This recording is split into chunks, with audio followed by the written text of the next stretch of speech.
समृद्धी महामार्गाच्या भूसंपादनामध्ये 1150 कोटी रुपयांचा घोटाळा झाल्याचा ठाकरेंच्या शिवसेनेचे नेते अंबादास दानवेंचा आरोप। खासदार संदीपान भुमरेंच्या ड्रायव्हरच्या नावे व्यवहार, दानवेंच्या आरोपांमुळे खळबळ।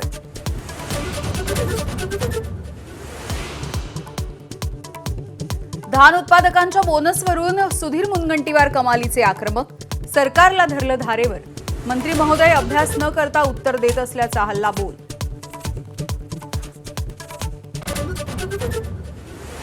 विदर्भ आणि मराठवाड्यामध्ये अवकाळी पावसाचे 2 बळी, लातूर, नांदेड, बीड, धाराशिवमध्ये फळबागा, आंबा, ज्वारी, गहू, हरभरा पिकांचं मोठं नुकसान।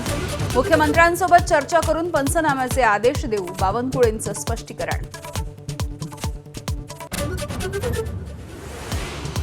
राष्ट्रवादी काँग्रेसकडून पार्थ पवार राज्यसभेवरती जाणार, कोअर कमिटीच्या बैठकीमध्ये निर्णय झाल्याची माहिती।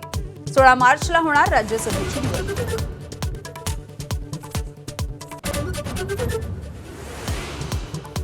महाविकास आघाडीकडून राज्यसभेवरती कोण जाणार, चर्चांना उधाण।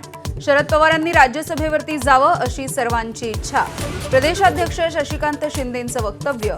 तर पुढील आठवड्यामध्ये उमेदवार निश्चिती, सतेज पाटील यांनी केलं स्पष्ट। राज्यसभेसाठी भाजपकडून रामदास आठवले यांचं नाव जवळपास निश्चित। विनोद तावडे, विजया रहाटकर, धैर्यशील पाटील यांच्या नावाची चर्चा। आज रात्री वर्षा निवासस्थानी भाजपच्या कोअर कमिटीची बैठक।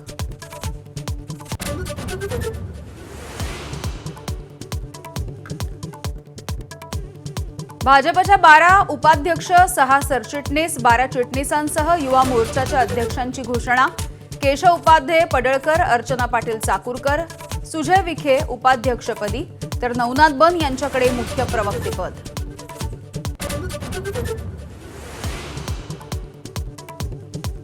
राज्याच्या तिजोरीमध्ये खडखडाट असतानाही कंत्राटदारांना चलान दिल्याचा आरोप। वर्षभरात केवळ 13,000 कोटी वितरित, अजूनही 77,000 कोटींची देयकं थकीत असल्याचं कंत्राटदार महासंघाचं स्पष्टीकरण।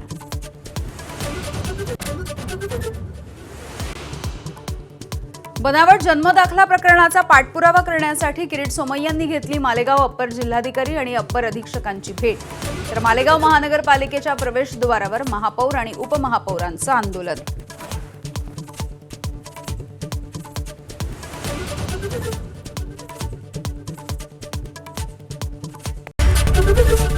एबीपी माझा, उघडा डोळे बघा नीट।